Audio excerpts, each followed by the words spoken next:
Hello, everyone, and welcome to nDatalyze Corporation's live corporate update webinar. This is David Vidala from RBMG. nDatalyze is listed on the CSE under the symbol NDAT and on the OTCQB under the symbol NDATF. Joining us today is the company's president and CEO, James Durward, who will be going through nDatalyze's February investor presentation. This will include an overview of current operations, recent achievements, and upcoming milestones. At the end of the presentation, we will open it up for questions for management to address. If you are interested in asking a question and are logged into the Zoom app or web platform, you can submit your questions to us directly in the chat module. Please note, this presentation is being recorded today, Thursday, February 16th, 2023, and will soon be made available on the company's website at nDatalyze.com. Today's call may contain forward-looking statements that are subject to risks and uncertainties that may cause actual results, performance, or developments to differ materially from those contained in the statements and are not guarantees of future performance of the company. No assurance can be given that any of the events anticipated by the forward-looking statements will occur, or if they do occur, what benefits the company will obtain from them. Also, some risks and uncertainties may be out of the control of the company, and nDatalyze has a full disclaimer at the beginning of their presentation. Lastly, RBMG is not a registered investment advisor or broker-dealer. For more information, please visit rbmilestone.com. And now I hand it off to Jim. Jim, the stage is yours. Thank you, David. We could have the next slide, please. Yes, thank you. Okay, hello, everyone. I'm Jim Durward, the president of nDatalyze Corp. Thank you all for attending today's presentation, and thank you, RBMG, for setting it up. Some of you will have seen parts of this presentation before, but I'm going to go through it from the beginning for the benefit of new viewers. So what is nDatalyze all about? Well, the mental health system is in crisis, and most people don't have access to affordable, high-quality mental health care. We propose to fix that. But to fix it, we first had to know what the cause of the problem was in the first place. In a word, the problem is caused by misdiagnosis. Can I have the next slide, please? According to some respected authorities, you can see them referred to or printed out down at the bottom right-hand corner of this page. Mental misdiagnosis rates are wrong.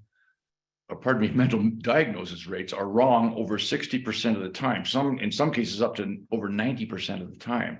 And after misdiagnosis comes misprescription.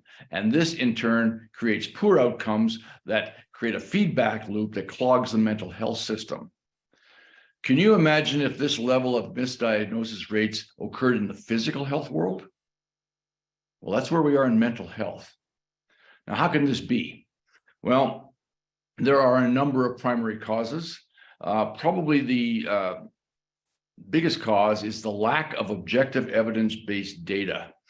In the physical health world, we've got blood tests, urine tests, x-rays, MRIs, a variety of different tests that generate a series of numbers that could be mathematically quantified. We don't have that in the mental health world. In the mental health world, we rely very heavily on subjective, symptom-based, self-reported data. This effectively asks the patient to self-analyze, and that is very problematic because if the patient is having a bad day, the effects will be completely different, or the report would be completely different than it would be if the patient was having a good day.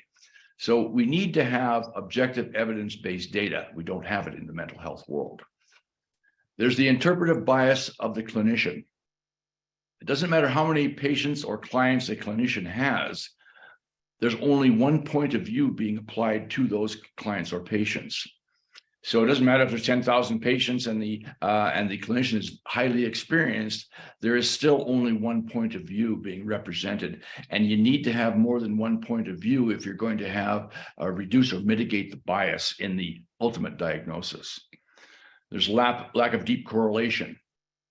It's easy for humans to think abstractly, but when it comes to brute force calculations, humans aren't very good at it. Even a questionnaire with only 20 questions and 4 different answers available for each one of those questions, the combinations from that very small questionnaire are over 32 billion. No human can do that. That's what machines are for. Machines are very, very good at that. Machines are no good at abstract thought, but they're very, very good at brute force calculation. Clinicians often are distracted and they don't have very much time. The average primary physician has about 10 minutes to see you and come to a diagnosis, 10 minutes, and will often present you with a subjective self-reporting questionnaire, after which it is very common practice to prescribe psychotropic drugs. It's a very, very limited amount of diagnostic time. And even during that time that you've got, there are other things going on in the clinician's mind. Maybe the dog has to go to the vet, or Johnny's got a really bad failure rate on his report card. These are things that distract the train of thought, and we need to get rid of that.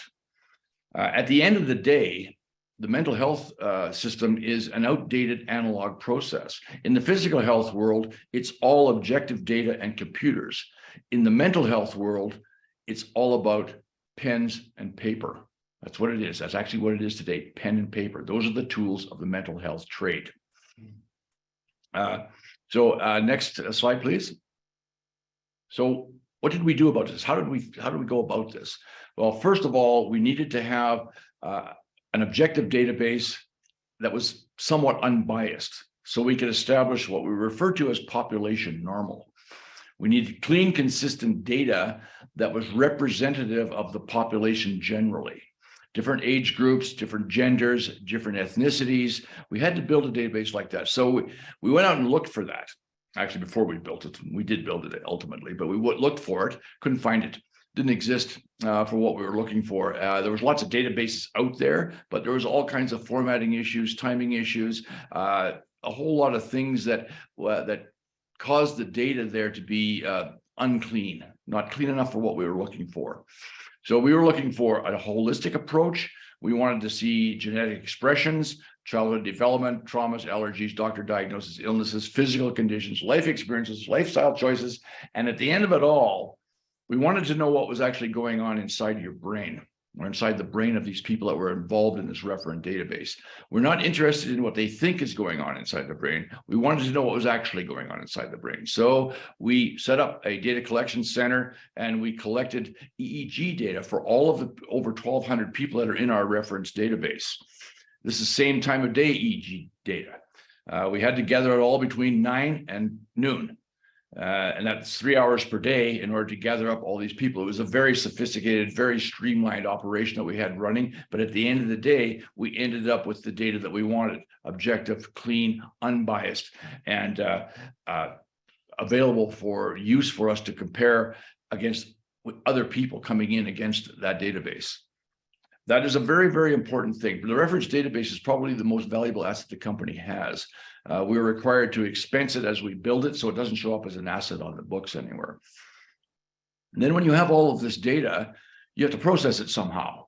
And like we said before, if you use a single clinician's approach or perspective, you're going to get a biased response, and you're not going to be able to do deep correlations, and you're going to be distracted. So what we did is we created a scoring mechanism.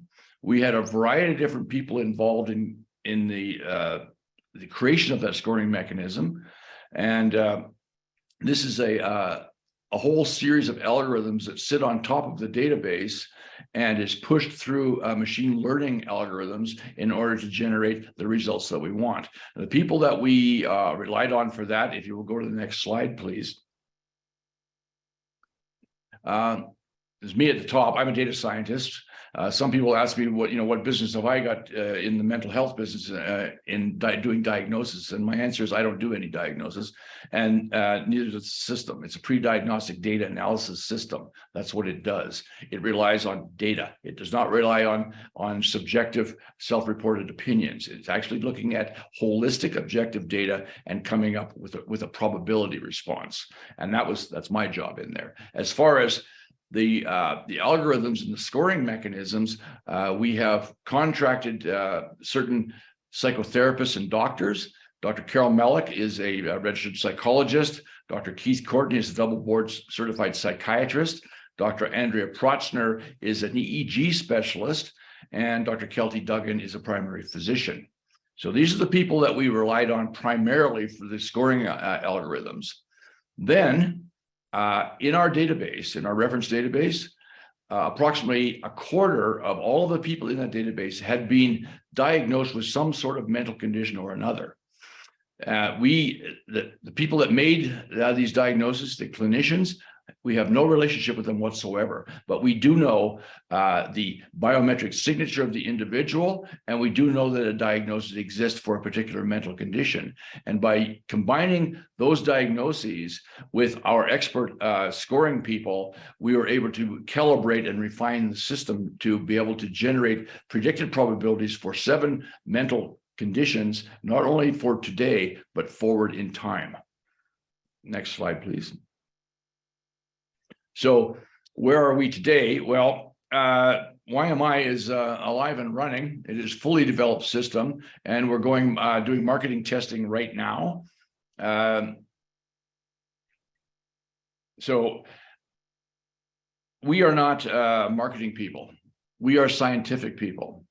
And that means that when we're going to market this product out into the markets that we go at, we need outside marketing contractors. So we hired some experienced outside contractors, and phase 2 of our marketing development program is going on right now in Canada.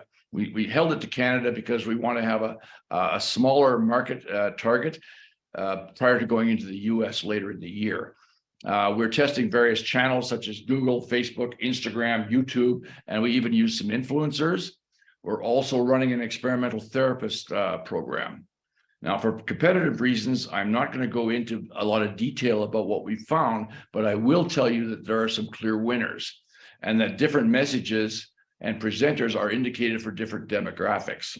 For example, the woman you see on the screen here is the actual YMI face for 30 to 35-year-old females. These are our primary targets, and there are about 23 million of these in the US. All ages and genders have their own potential, and it is likely that you're going to see in the near future different people making the same presentations, and we can present those to different demographics that are targeted by virtue of the demographic targeting mechanisms available in the various marketing channels. Now, the next slide, please. So how does it all work? Well, it appears very simple. The consumer takes a test. The test takes about 35 to 40 minutes, and this creates a biometric signature for that individual. The biometric signature is sent over to the machines, and they correlate it using the machine learning algorithms and training set against the reference database. And then it spits out a report. It's a 8-page report, pardon me, and it is presented to the client or the user, and they can look at that and they can act on what the report says, or they can take it to their primary physician or psychologist in order for those clinicians to look at for the purpose of preparing them in their diagnosis. This is a pre-diagnostic tool. Again, and the objective here is to reduce the misdiagnosis rates that are clogging the mental health system. Okay, so this is the report that comes out. This is the front page of it. You can see the various mental conditions listed along the bottom. You can see the columns that indicate this person's divergence from baseline normal. The baseline normal is the dashed line that you see running through the curved dashed line. And this baseline normal is different for every different age group. In this particular case, we see that this person has a medium divergence from baseline normal, saying that, yes, they have some probabilities for a variety of different mental conditions. They're not particularly serious at this point in time, and likely that they can get a little bit of assistance by going over to the right-hand side of that chart. And you can see in the blue text, it says products and services. They can click on that and they can get products and services that are likely to help people calm themselves in the event of qualification in the mid-level, so to speak. If they are up in the red level, there are some therapist directories. And as a matter of fact, that therapist directory that we link to right there is the Psychology Today therapist directory. It has probably the most comprehensive listing of all of the psychotherapists in Canada and the United States. So we link directly to those, and the client can go and select whoever they want. Next page, please. So this is the second part, and this is the really powerful part. These are trajectories. So on the left-hand side, you have created your biometric signature. It has been compared by the machines. It has spit out the charts. And what it's saying for this person is, okay, where you are right now, this person was a 25-year-old person. You've got, elevated anxiety readings. You can see just above the charts, there's a little thing that says your predicted anxiety trajectory. So you can look at that and you can say, this is what you look like today. If you don't change anything about your lifestyles going forward, this is what you're likely to develop as you go forward in time. And this goes all the way up to retirement age. So you can see you've got a little bit of a dip, and then you start to experience worse problems as you grow older. That's if you don't change anything and there hasn't been any big traumatic events happen in your life. And we'll get into that and how you deal with that a little bit later. But suffice to say, this is what you would look like before you made any lifestyle changes. Now, you go back to the YMI questionnaire, you go to the lifestyle change divisions, and you change the answers. And you say, okay, let's assume for a moment that I'm going to start exercising. I'm going to start eating a balanced diet. I'm going to lose some weight. I'm going to quit drinking. I'm going to quit taking drugs. And I'm just going to do those things. I'm not going to do anything else, just that. So you go back, and this person, when you did that, this is what happens on the right-hand side just by making lifestyle changes. Your entire situation changes going forward in life.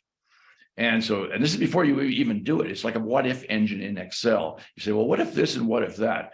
And you can go further than that. You can say, I don't want to stop drinking. I just want to cut my drinking in half. What does it do then? And you can look at the charts.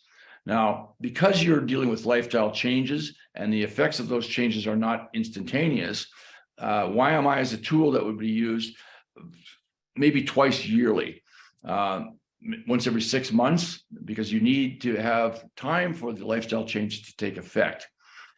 You can look at YMI as an annual mental exam, much like an annual physical exam. So an annual exam, but for your mind. Okay, next slide, please.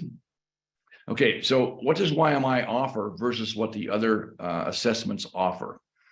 Well, on the blue column that you can see there, the first column, first thing is it's anonymous. If you're dealing with a human in any kind of a mental health issue, you're not anonymous. Okay, you can't do it anonymously, and a lot of people have difficulty with that. They like to keep their mental situations private, at least until they become more well informed about their situations. So we have that. We have 250 questions that are asked. You can see if you go across the lines, you can see all the different things that happen regarding what YMI offers, the features of that versus what the features are of the other alternatives. The big culprits here are the second two columns, HAM-D and BDI. These are examples of the typical kind of subjective, symptom-based self-reporting questionnaires that are widely used prior to the prescription of psychotropic drugs. Look at the amount of questions, 17, 21. None of them deal with cause. They're free and they're worth every penny of it. And then you go over into the human level, where you're dealing with DSM level 1 or clinician visits. And as soon as you get to there, you're into the thousands of dollars. Most people can't afford that. And it's one of the biggest problems with the mental health system is access and affordability. Affordability coming before access in that case. If you want to go to the extreme example of that in private healthcare, Amen Clinics, highly advanced. Uses MRI to look at the physical structure of the brain, correlates that back, and determines what kind of mental condition you've got and what kind of treatment you should have because of that. $3,500 US just to walk in the door. The vast majority of people cannot even think about affording that. You'll note that in mental health, the YMI column over at the beginning, when you get down to the cost retail, there are question marks. The reason there are question marks is because we're going through pricing sensitivity studies by the marketing people right now as we speak. These studies are expected to be over by the end of this month, or maybe around March the 7th, something like that, but in the very near future. And we will know where we're going to be there. It's probable that the range of that is going to be somewhere between $80 and $190, somewhere in there. And there's a reason for that. So if you want to go to the next slide, please. Okay, there's two markets that we're after. One is direct to the mHealth consumer. This is a consumer market. And the reason that we're after that market is because we believe that there's a significant market. We're going to get to that in just a moment. We're using the digital platforms to advertise to that market right now in order to figure out which channels work and which don't. As I said before, Facebook, Instagram, Google display ads, YouTube, influencers. These are demographically targeted digital ads. That's the beautiful thing about digital advertising is you can be very specific about who you advertise to. Very interesting to see the statistics that come back from that. And we are always going to use a graduated rollout to refine the approach. There's always adjustments to be made, and we want to maximize the efficiency of the overall process. We also have commercial channels. This is family physicians, primary physicians, mental health therapists. We have a test program going on there right now. And I can tell you right now that the result of that is that we will not be going on after these individuals on a one-to-one basis because it's just too inefficient. We need corporate relationships and relationships with other products that already are penetrated into those markets. And we're going to focus on that going forward. Digital and print ads will probably be involved in that, but we're going to wait and see what kind of relationships we can come up with in the very near future. And you're going to hear more about that relatively quickly. Next slide, please. So the consumer mHealth market, what is it? It consists of these kind of products and services. And the average price level for a consumer mHealth product or service, somewhere around $300. And there's some common ones that I'm sure you've heard of: Apple Watch, Fitbits, Oura Rings, health monitors or heart rate monitors, blood pressure monitors, things like that. These are sold to people that are very interested in knowing more about their personal health, whether it be mental health or physical health. The brainwave monitor that you see in the bottom center, that is a Muse S device, and that is a brainwave monitor that we actually used to gather our EEG data for our reference database. This is a neurofeedback device, and it allows you to look at your brain activity and cause yourself to think differently, to change your brain activity into a more calm state. Over on the right-hand side at the top, we have DNA tests. I'm sure everybody's heard about these. Wonderful to know about your background and your past history. And there are some things that happen in your DNA signature that are present very often with certain mental health conditions. For example, type O blood very often exists in combination with intense anxiety and depression. And same thing happens with red hair and fair skin, a higher likelihood of intense anxiety. But that doesn't mean that you've got either any of these conditions just because you've got these mental these DNA markers. These are only one of many, many different variables that contribute to the development of mental conditions. So, and then in the center here, we have telehealth. Now, there's a big thing on about telehealth today. Everybody thinks that this is the way of the future, and to a certain extent, it is. The problem that we have with telehealth right now is they are acting really just as funnels.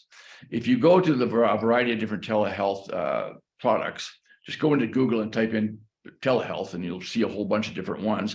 If you go into the telehealth mental health aspect of things, typically what you're presented with are one of those short, subjective, symptom-based, self-reporting questionnaires.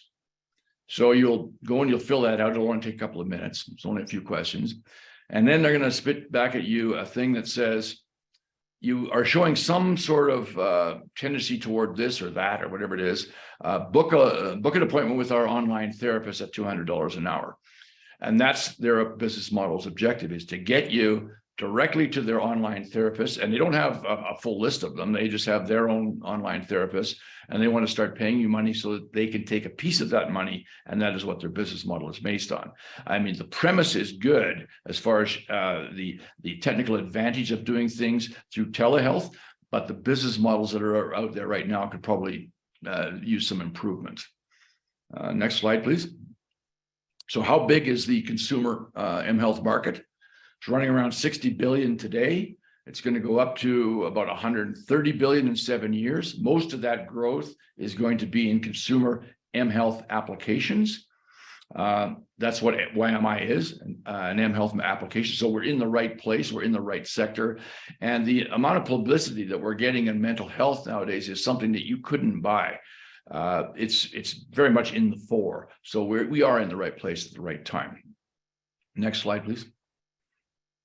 Okay, so who's running the corporate side of things? I'm the president of the company. I'm the person who formed the company. I am the person who invented the technology, and I'm the person that wrote basically the patent applications. I'm the person that set up all the data collection for the database gathering point, the reference database, wrote basically all of the original algorithm scoring mechanisms. I have a long background in database formation, pattern recognition, image analysis. I've done this before. It wasn't a big reach for me to do this. Originally, I was going to have someone else build the database, but I reached out to a contract research organization, or a CRO as they're called, and they wanted many times the amount of money that I figured it should cost, and it was going to take them years to deliver it. So we built it ourselves. I knew what I was doing, so we went ahead and we built it ourselves internally. Dusan Kuzma is my scientific foil. He's generally a pain in the butt. He questions everything I do, everything I think about, every algorithm that I put forth, he questions it, and that is a good thing, because you need to have people questioning everything that you do in order to keep from going off into the distance somewhere. Dwayne Vink and Steve Price are individuals that I've worked with in the past, both highly experienced public company directors. Dwayne is a CA, and he's actually a fully qualified auditor as well. Steve Price is an engineer, and his scientific bent, along with Gordon Crawford engineering bent down below, leads us to having a very strong scientific bent on our board. And that's why we go to the marketing people on the outside for marketing expertise, because we don't have it internally, and we rely heavily on the marketing expertise of external consultants. And with the next slide, please. So about 2 years ago, a little bit less than 2 years ago, we set out on this journey. And we said, you know, there's a bunch of things that we're going to accomplish over the next while. And we set out a bunch of milestones. So we did our original financing in March of 2021, and we set out a series of milestones, and we've added more milestones on as we've gone, and we've met every one of those milestones, every one of them. Not only did we do the financing, we constructed the questionnaires and the EEG collection process. We started the machine learning algorithms and questionnaire developments. We filed a US patent. We completed the reference database in record time and for quite a low cost compared to what a CRO would charge. All of these participants had EEG data that we had to collect same time of day between 9 and noon. We built out the website. We conducted an initial marketing survey with the same people that we're using today that are doing the marketing programs for us right now. We finalized 7 supervised machine learning algorithms and conducted testing. We developed user experience and market and direct market programs. The user experience that I'm referring to here, it's referred to as a UX. This is really, really important. This is the process that goes from the time that you see an ad on the internet and click through to the website and get walked through the website in a logical linear pattern all the way to the buy now button with the prompt to cause you to buy now.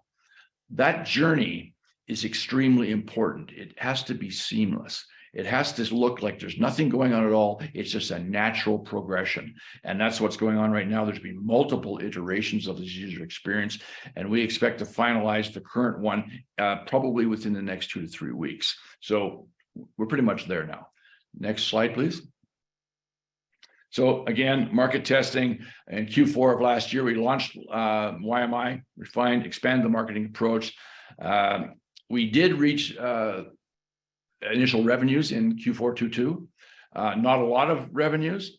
And it wasn't our target to generate a lot of revenues there because we needed to do the refinement first. We needed to go through the marketing exercises and the testing in order to find out what channels worked and what didn't, what approaches worked, what the UX needed to look like. That was the goal there. We think that we're closing in on that right now. And again, another 2 or 3 weeks and we should be there. We did some target marketing to clinicians, and this is what led us to the conclusion that we need a corporate approach for that. So where are we going from now? Right now, Q1, we're halfway through Q1, continuing to refine the marketing approaches and the UX design. That's going, actually, it's very interesting. The statistics that come out of that are very interesting. The things that you can do with data, once you've got actual data. So you're not guessing at things, you're actually using hard data to come to conclusions. Q2, enter the US market. We are going to enter the US market in Q2. Make no mistake about it. The intensity of that entry will be dependent completely on the financial resources we have available to do that. So we are going there, whether it be slow or whether it be fast, we're going to enter the US market. Next slide, please. So our stock metrics. Our market cap, just under 8 million Canadian, that's about 6 million US. That is low in the peer group. Our share price is trading approximately the middle of its 52-week range. We've got about 39 million shares outstanding. Management owns, well, it says here 25%. We actually are closer to 30%. And I want to emphasize something here right now.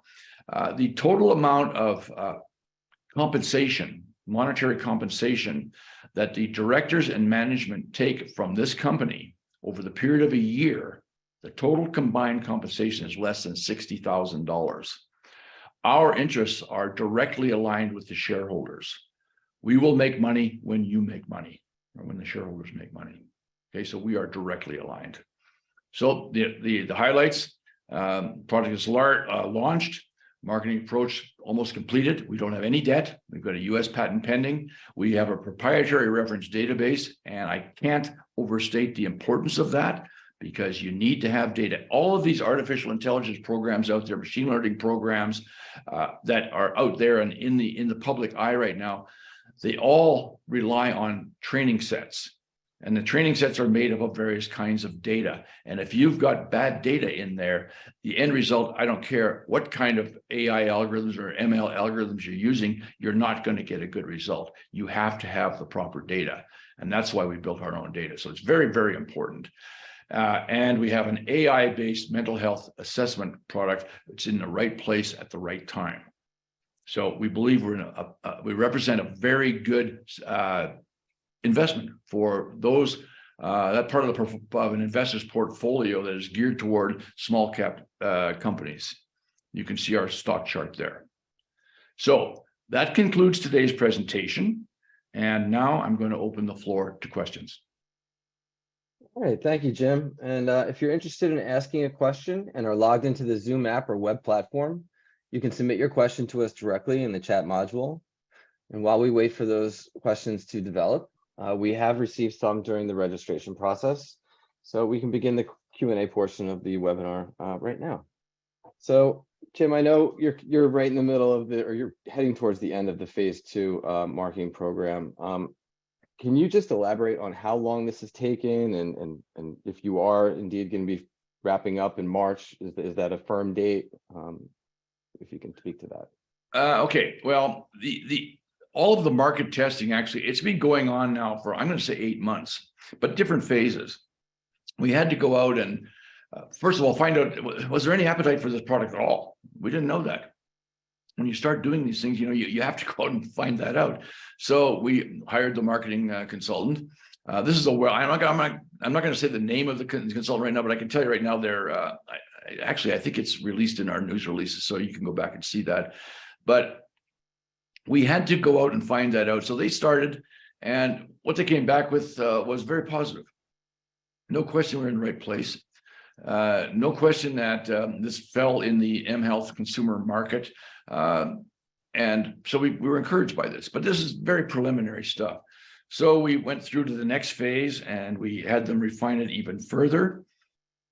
We created a whole new marketing process or pre-marketing process, built out a completely different user experience, started going through this, developed it as data came in, brought us basically to the point where we are right now, which we're on the final end of the user experience development and knowing where we need to go, which channels and how much we need to pay, what the click-through rates are, and how many people on the front end of the whole marketing process end up at the buy button on the back end of the process.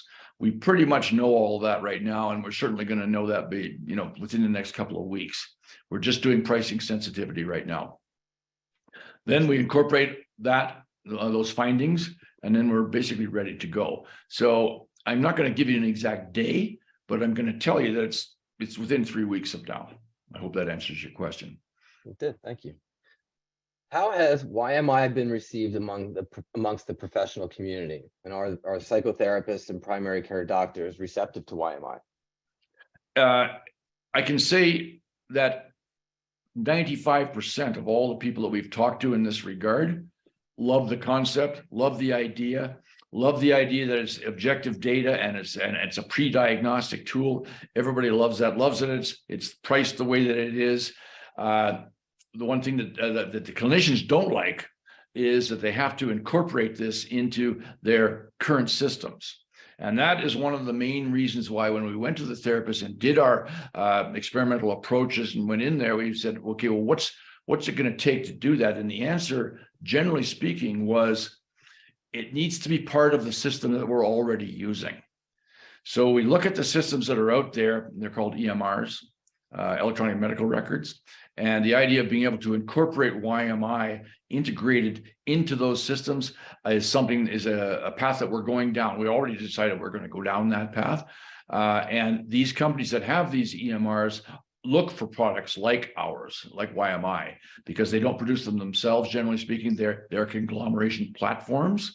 There's many big ones that are out there right now that are actively looking for things like this to be put in there. So that's the path that would be going down there. The take up is very, very high. Everybody understands, like all of these clinicians understand that there's a huge problem with relying on subjective symptom-based self-reporting questionnaires. Those things have to go. And that's why that's the big groundswell underneath that. We got to get rid of the misdiagnosis rates. In order to do that, we have to get rid of the cause, which are these kind of small little subjective questionnaires. Yeah, makes sense. Thank you. Can you speak to the YMI signups and how has demand been? I'm sorry, can you repeat that? Can you talk about the YMI signups that you've been seeing up in Canada and how has demand been for the product? Our web traffic to the site has been far above industry normal metric, largely because we're in a hot area. Mental health, everybody's interested in mental health right there. When it gets down to the user experience, we know where the drop-offs are. We know the things that have to be changed. Those are the things that are going on right now. So the interest has been high. The pass-through is there. But we know that some of the user experience situations that we've been using don't work or haven't worked because we can see the drop-offs. This is the beautiful part about using hard data is you can find out specifically where your problems are in your user experience. And I can't overstate the importance of user experience and the having the smooth, transparent road or path that goes to the end purchase now button. In today's world of very low attention spans, you cannot have any interruptions in that flow. Even the slightest interruption to that flow will kick the potential buyer out. They're off to something else. So we're paying a lot of attention to that right now. We believe that we know what we're going to do. There has been take up. We've seen it. We've seen it when we do certain things. So we expect that that the take up will grow. We also know that it's a numbers game. The more people that you put in the front end, the more people you get out of the back end. And when you look at it that way, the statistics that we're seeing right now are somewhat consistent with flow-throughs, industry normal metrics for flow-throughs. So I'm not going to go into the details of that right now. You'll see that on the financials as we roll out going forward. As a follow-up to that question, somebody just asked, is there an insurance reimbursement code at this time to make your program more accessible to people? Great question. One of the biggest problems in the mental health business, might even be the biggest problem, is that while physical health doctor visits are paid for by the health system, mental health visits are not. And that's a big problem. I mean, there's all this talk about mental health, all this money they're putting into mental health, but almost none of it gets to the front line, to the people that actually need it. Again, if you want to have a mental assessment done, if you're going to be using a psychotherapist, you're into the thousands of dollars before you even get out of the gate, or you go to your family physician, do a very short subjective questionnaire, and likely get prescribed psychotropic drugs. So those are your choices really right now. We would really like to see billing codes for mental health services, and we're not the only ones. All of the psychotherapists want to see that as well. Psychiatrists, they do get covered. They are actually full-blown doctors with mental health specialties. But psychologists are not medical doctors, and they can't write prescriptions. And they also don't get compensated, generally speaking, by any health plans. Sometimes in the States, you can get compensated a little bit. In Canada, if a psychologist bills for services to mental health programs, it's generally limited to about $300 per year. And that's nothing. It might as well be not even there. So yeah, do we have billing codes? No, we don't. Does anybody in the mental health business have billing codes? No, they don't. Is the lack of a billing code for mental health a big problem? Yes, it is. And we very much hope that the authorities, the government agencies, the mental health system, the people that gatekeep for that, will get on this and generate billing codes for the mental health industry. Agreed. Speaking to privacy, if privacy is an issue, how is YMI anonymous if I'm putting down my credit card information? We never see your credit card information. We have a payment system. It's a third-party payment system. We use Elevon. Elevon is a very, very large monster payment system. That's what they do. And we built our system specifically so that we don't see the credit card information. People put it in, it goes to Elevon. Elevon knows who the people are, but they don't know the person's member ID codes, and they don't know the person's individual data. So we don't know what the credit card is. We know the data, but we disassociate that from the contact information. And we don't want the contact information, because if we have that, we've got liability and insurance issues, things that we just don't want to have to deal with. And not only that, but we're not really interested in who you are. We're interested in why you are. We want to know the biometric signature, but we don't care who owns that signature. All we need to know is it's owned by somebody. That's all we need to know. We don't need to know who it is. So we have no interest in collecting the data. We do have the email addresses, but we don't know where they're connected to. And like I said, we don't want to. So is privacy an issue? Privacy is a huge issue. We've seen that in our user experience, our user experience, and the data as it comes into the website. It goes to certain places and it looks at this and looks at that, and how we have tested to see specifically what is the effect of privacy on the flow-through rate. And I can tell you it's really, really important. If you go to our website now, it was just updated a couple of days ago. There's a bunch of little videos on it. And one of them has to deal with privacy issues specifically, and it was done specifically for that purpose. It's one of the main pages on the user experience going through the website. It's a big deal. We believe that we've addressed it. Okay, terrific. I know you spoke to the US rollout and the timeline for that, but if you want to reiterate that for our viewers. On or before Q2. Again, we're taking the data that we've got now, finishing off the pricing sensitivities, building everything into the system. It's largely all there. Actually, to do what we have to do, technically speaking, from this point on, is actually quite trivial.